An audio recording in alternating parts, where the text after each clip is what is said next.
Today I'm going to be sharing the books that I read in the month of February. I had a pretty good reading month in February. It wasn't like a blow your socks off type of month, but I read 4 books and listened to 1, which I think is pretty alright for a shorter month in the year. So let's just jump straight in.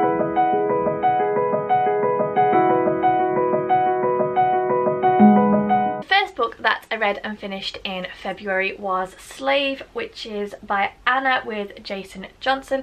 This is a non-fiction book and it's basically the horrendous story of a young woman who was living and working in London, and she was snatched off the streets. She was flown over to Ireland and basically made to work as a sex worker over there. And as I said, this is such a horrendous real life account of a vulnerable young woman whose whole life was turned upside down by this horrendous thing that happened to her. And the thing that shocked me the most, aside from the fact that the whole thing is shocking, but I was really surprised by how many times she came into contact with people who could have helped her, like police officers who didn't help her because they thought that she was a prostitute. And in the book she is actually charged with some other women for prostitution, and at no point did she feel that she was able to say, you know, help me, because of she was just so vulnerable and she was so trapped and she was so enslaved by these people that there was no options for her. And I just thought that was so sickening.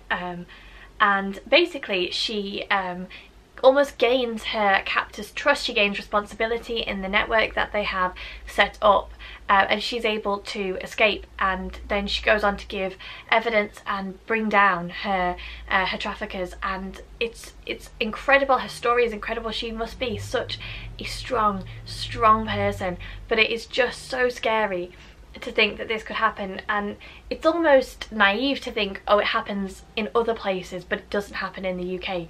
And I realised that after reading this book, that it's very possible, and it's happening probably not very far from where I am right now, in my nearest city, in my nearest town, and it is awful. So I was really glad to read this and have my eyes opened. It's a topic that I'm definitely going to read more about. So yeah, I think I gave this 4 stars. It was not really the type of book that you can rate, really, because I just think it's an important one for people to read and it's an important story to have out there. So yeah, that was the first book that I read. The next book I picked up in February was The Dream Thieves by Maggie Stiefvater. Now, I diverted a little bit from my winter TBR to read first The Raven Boys and then this one. So this is the second book in the Raven cycle by Maggie Stiefvater. They are quick, fun, paranormal romance books, and I mean that they are super quick. I flew through the first one and I flew through this one as well. And before I give any kind of critique of the story, let me first just say that if I was a teenage girl, I would be so in love with Ronan. Give me the grey characters, give me the wounded, give me the ones who cause you all the heartache every single day of the week. I will be so here for him. I'm a little bit in love with him right now, even though I know it's highly inappropriate. So this story basically picks up where the first book leaves off, except we focus a little bit more on Ronan. So the first book, we're introduced to all the characters. The main protagonist is Blue, who is a young girl who has been told her whole life that when she kisses her true love, he will die. And right at the beginning, she falls in with a group of boys from the nearby private school, and kind of the ringleader of this group is a boy called Gansey, and he is on a mission to find a ley line because he believes there is a sleeping Welsh king that he can wake, and when the king wakes, he will give whoever rouses him one wish, grant one wish. So Gansey's on a mission to find him, and he has a whole host of other boys with him who all kind of have their own individual characters, and Ronan is one of those boys. So as I said, this book focuses more on Ronan and his ability to fall asleep and bring things back from his dreams, and I'm not gonna say much more than that. I really like these. As I said, really fun, really quick. They're not literary masterpieces, so don't go into them thinking that they're going to be. They're just solid, fun books. I will say I only gave this one 3 stars. Despite Ronan being one of my favourite characters, I felt like some of the plot points were just thrown in quite chaotically and weren't really explored or explained. It didn't really seem to make sense, and whether they will fall into place in the next 2 books, I'm not sure. Perhaps it was Maggie Stiefvater's attempt to foreshadow things which are going to come and are going to be explained in the later books. I'm not sure, but as a book as a whole, I just felt a little bit confused for some of the story, and I thought that some of the bits that she kind of introduced were a little bit unnecessary, shall we say. So it was a good read. It was probably just the type of book. It happens a lot in series, particularly in trilogies. The middle book is just kind of the book. You know, you have your first book to pull you in and you have your explosive finale, and the middle book often suffers as a result, and maybe this book kind of just falls into that trap a little bit. I don't know, but I'm going to continue with the series. I really enjoy them for what they are, and yeah, that was the second book I picked up. Then I went on to pick up another second book in a series, and that was The Silkworm, a Cormoran Strike novel by Robert Galbraith, aka J.K. Rowling. This is basically a detective mystery thriller series, and this is the second book, and we once again follow our private detective Cormoran Strike.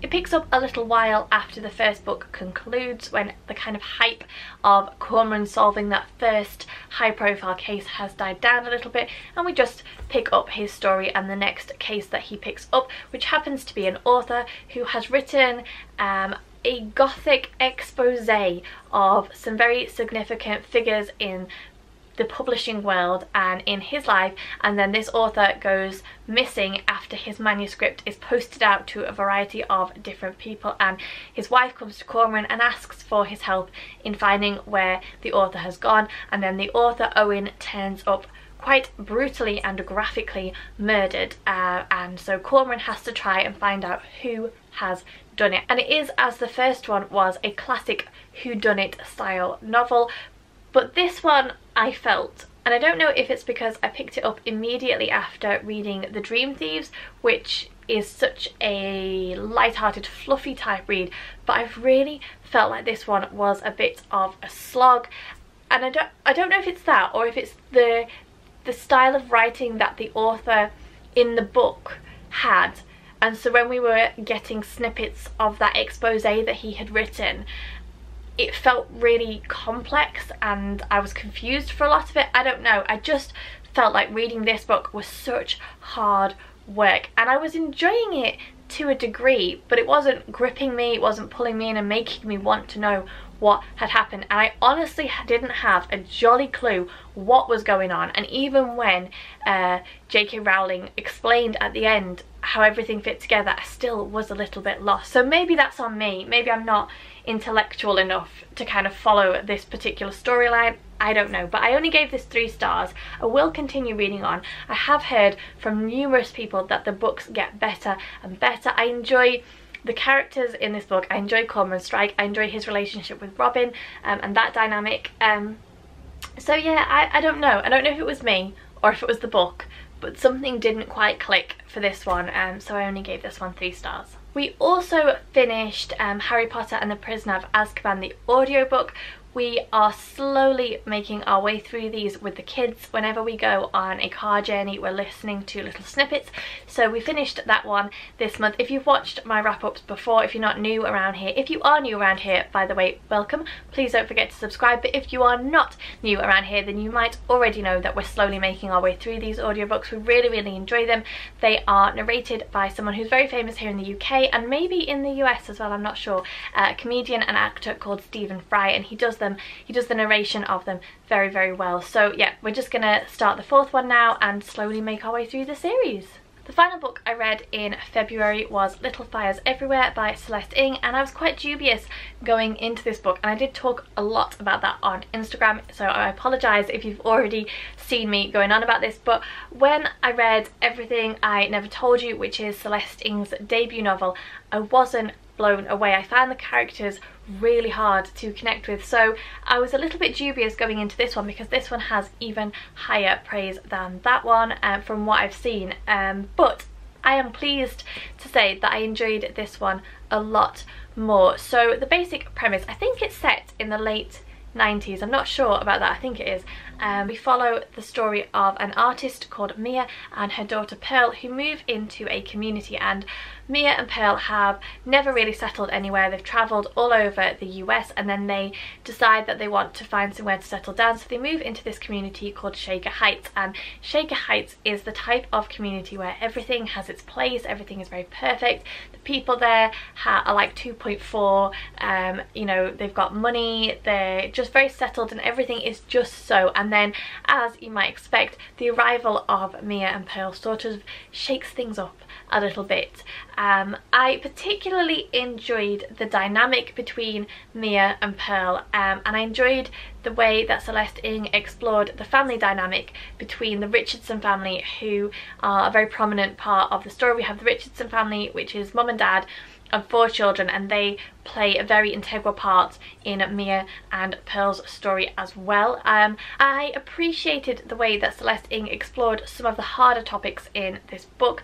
There is a storyline about a young baby who has been abandoned, and then she is adopted, and the birth mother comes to try and get the baby back, but the birth mother is from quite a poor background, so there is a little exploration between what makes a better family home. Obviously, Pearl and Mia have had quite a nomadic lifestyle, whereas the Richardson family have been based in Shaker Heights since their inception. You know, they're very, very much settled and a solid part of the community, and there's a comparison there between what makes for a better childhood, what makes a better parent, what makes a better upbringing, etc, etc. And I appreciated the way that Celeste Ng explored those topics. I was left with a few questions at the end, and I do think that perhaps Celeste Ng at the very, very end, despite being quite diplomatic almost throughout the majority of the book, at the end I did feel like we were led a little bit to fall on one side rather than the other, which wasn't so great. But overall I really, really enjoyed this. I particularly enjoyed one of the ending scenes, which I can't go into too much detail about without being spoilery, but if you've read it, hopefully you will know the scene where the Richardson children find, well, the Richardson family find the photographs. I thought was just so good. I really, really appreciated that. So yeah, overall I think I gave this 4 stars. I was pleasantly surprised by this one, and I will definitely look out for any further books that Celeste Ng writes. So there you go, short and sweet from me this month. Do let me know what your favourite book that you read in the month of February was. I always love to know. Let me know if you've read any of the books I've talked about today and what you thought. As always, thank you so much for watching. Please don't forget to subscribe if you aren't already. Give me the thumbs up, leave me a comment, and I will see you all soon.